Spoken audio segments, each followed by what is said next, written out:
नमस्कार दोस्तों, मैं शिका बुद्धि राजा स्वागत करती हूँ आप सभी का एक बार फिर से मेरे साथ आज की वीडियो में। और दोस्तों, हर वीडियो की तरह आज भी मैं लेकर आई हूँ आप सबके लिए कुछ ऐसी इंपॉर्टेंट इन्फॉर्मेशन जो आप सबके लिए जानना और समझना बहुत ज्यादा जरूरी है। पर दोस्तों, आज की वीडियो में हम बात करने वाले हैं कि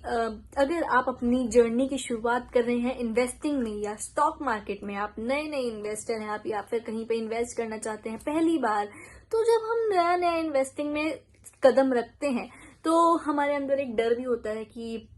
क्या करना चाहिए, क्या नहीं करना चाहिए, क्या हमें म्यूचुअल फंड्स में इन्वेस्ट करना चाहिए कि हमारा जो फंड मैनेजर होगा वो अपने आप मैनेज करेगा हमारे पैसे को, या फिर क्योंकि हमें म्यूचुअल फंड में अगर हम इन्वेस्ट करते हैं तो हमें उनकी जो है फीस भी देनी पड़ती है, हमारा जो है 1% चार्जेस भी कट होते हैं। तो उसको बचाने के लिए क्या हमें खुद से रिसर्च करके अपने पसंद की स्टॉक में इन्वेस्ट करना चाहिए, तो कहाँ पर इन्वेस्ट करना चाहिए। तो जब नए हम होते हैं तो 100 तरीके के सवाल जो है हमारे दिमाग में आते हैं, कहाँ इन्वेस्ट करें, कहाँ इन्वेस्ट ना करें, रिस्क का डर होता है कि यहाँ इन्वेस्ट करेंगे तो रिस्क ना हो जाए। और हम शुरुआत में कोई ऐसा जो है स्टॉक ढूंढते हैं जहां पर हमें हम सेफ जो है वो रहे, हमारा ज्यादा रिस्क ना हो वहां पर, चाहे रिटर्न थोड़ी कम हो तो लेकिन फिर भी रिस्क को अवॉइड करने के लिए हम ऐसा म्यूचुअल फंड या फिर ऐसा स्टॉक ढूंढते हैं जहां पर हमें ज्यादा रिस्क फेस ना करना पड़े। तो दोस्तों, आज की वीडियो में मैं इसी बारे में डिस्कस करने वाली हूँ कि अगर आप स्टॉक मार्केट में नए हैं, आप एक नए इन्वेस्टर हैं, आप एक बिगनर हैं, आप पहली बार इन्वेस्टमेंट कुछ करना चाहते हैं किसी स्टॉक में या कहीं पर भी, तो आपको कैसे शुरुआत करनी चाहिए, कौन सा स्टॉक है जहां पर आपको इन्वेस्ट करना चाहिए,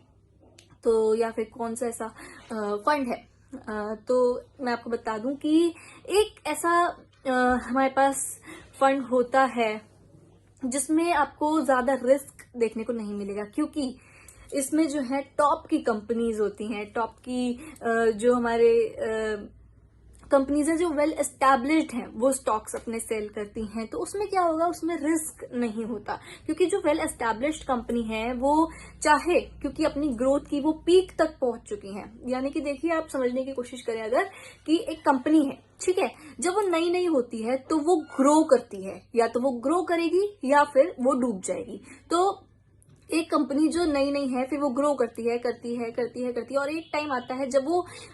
काफी ग्रो कर चुकी होती है, जैसे टाटा की कोई भी आप कंपनी देख लीजिए, तो वो अपने पीक पे पहुंच जाती है। पीक पे पहुंचने के बाद उसकी जो ग्रोथ है वो खत्म होके वो स्टेबल लेवल पे पहुंच जाती है कि हाँ, अब बहुत ज्यादा ग्रो ये कंपनी कर चुकी है, अब ये स्टेबल है। यानी कि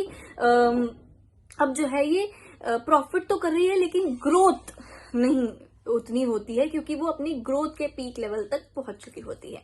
तो दोस्तों, इसी तरीके से एक ऐसा भी हमारे पास ऑप्शन होता है कि जिसमें टॉप की कंपनीज होती हैं, जिसमें अगर हम इन्वेस्ट करें तो हमें रिस्क इतना ज्यादा फेस नहीं करना पड़ेगा, क्योंकि उसमें टॉप कंपनीज है सारी। तो उसका नाम है वो एक तरीके का हमारा इंडेक्स का फंड है। अगर आप बिगनर हैं, आपको ज्यादा रिस्क नहीं लेना है, तो आपके लिए बेटर होगा कि आप इंडेक्स में जो है अपना पैसा इन्वेस्ट करें। और इसमें मैं आपको बता दूं कि आपके पास ऑप्शन आता है, जो बेस्ट ऑप्शन है, जैसा कि मैंने बताया, रिस्क देखने को नहीं मिलेगा, तो वो है हमारा निफ्टी 50। निफ्टी 50 में आती है टॉप 50 कंपनीज जो बहुत ग्रो कर चुकी होती हैं, जो टॉप लेवल पे अपने मार्केट के हिसाब से